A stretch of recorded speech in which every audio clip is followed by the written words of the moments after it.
Guys, I am back. I said I wouldn't do it again, but here goes. So, this week on the blog, we are talking about holidays. But really, it did make me think about talking about holiday again because it is a blog I did in the summer, but I thought with midterm coming around the corner, it might be quite useful to talk about it again soon. So, I'll try to keep this brief. I'll try. Holidays. Employees see their paid holiday as one of their major perks. What employers don't realise is that whilst the working time regulations Northern Ireland does determine how many paid days holiday staff are entitled to, that's 28, for a full-timer, it doesn't tell you how they have to be used. So that, my dear business owner, is entirely up to you. You get to decide how to use holidays in your business. So here are a few tips that I'd like to give you if you're looking at your holiday policy and the arrangements that you have around it. Like most things in HR, I always start with understanding what is contractual and what is non-contractual. So here are the things that I would recommend that you make sure is in your employment contract and therefore is contractual. Number one, the number of paid holiday days you give your staff. The legislation determines that it's 28 days for a full-time employee. Some businesses enhance that, but you cannot go below that. What you can do is say whether or not those 28 days is inclusive or exclusive of the public holidays. Actually, what I call them customary holidays, because depending on where you are in Northern Ireland and who your business owner is, you might recognise 8 bank holidays or you might recognise up to 12. And what I'm talking about, do you recognise St. Patrick's Day? Do you take 1, 2 or 3 days at Easter? Do you take one or both holidays in May? Do you take 1 or 2 days in July? And do you recognise the August bank holidays? So there's quite a bit of discrepancy there. So make sure in your business you're very clear in your contract how many paid days staff have and whether or not that includes the public holidays, stroke customary holidays. Secondly, have you any close downs in your business? Is there a time of year where your business literally closes down and therefore you need staff to keep holidays available for those days? Maybe it's your industry, maybe it's the supply chain in which you operate, that there are certain times of year when you close your doors and you want staff to save holidays for those days. Make that contractual. And as well, also put in any arrangements that you have for the part-time workers in your staff. Okay, moving on then to the non-contractual side. This, my dear business owners, where you get to have your say.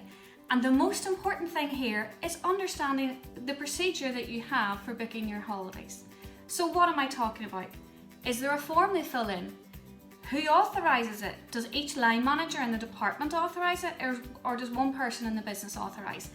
Is it authorised when the form hits your desk, or is it authorised when it's marked on the calendar, or is it authorised when you send an email to confirm that that's been accepted?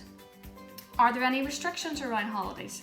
For example, some of my clients, they are in the financial world and their accountancy practices. Therefore, in January, holidays would not be permitted in their business. It's a busy time of year for tax returns, as in year end as well, will be particularly busy around April, March. I have other clients that would be in the dental industry. So for them, midterm's a great time because that's when lots of mummies want to take their little offspring in to get their teeth checked. So they don't want to have staff taking time off during that time. Other businesses could be in hospitality, and for you, you might do about 60% of your work in the Christmas period of the year, and therefore you want to make sure all staff are available. Think about your business and what matters to you. The other thing that you might want to think about is, and this is only for business owners who give more than the 28 days, because the 28 days must be taken in the year in which they accrue. But if you're a business owner who actually gives your staff in addition to the 28 days, you might decide whether or not staff can carry those over to the next year or not. When might that be useful? For example, in big life events. If somebody's planning to get married and wants a long honeymoon, if somebody is moving home, if somebody is planning on taking a sabbatical to go and visit their aunt or their sister in Australia, they might want to carry over some days' holidays to the next year to let them have a longer time away from work. It's up to you whether or not you have that arrangement in place. And then again, any things that might happen out of the ordinary. What happens if somebody goes sick if they're sick when they're on holiday leave? What are your procedures in your business? That's just a few things, a few tips that hopefully will get you the wheels moving in your head. What I would say around holidays, I'm a firm believer in that staff need time away from work. Business owners need time away from work to decompress, to have a break, have a little bit of time to yourself and genuinely feel rested And not just physically rested, also, but from a mental health point of view, for your overall well-being, it is important to take time off work. So there you go, my lovely people.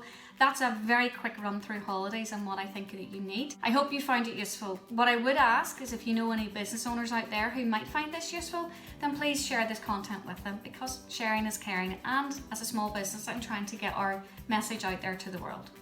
Thanks again for your time today. If you haven't already done so, make sure you subscribe, and that means that you'll get our emails and exclusive tips that I share only in email about once a fortnight. That's it for today. I have a Monday afternoon of meetings to attend to. I hope to see you soon.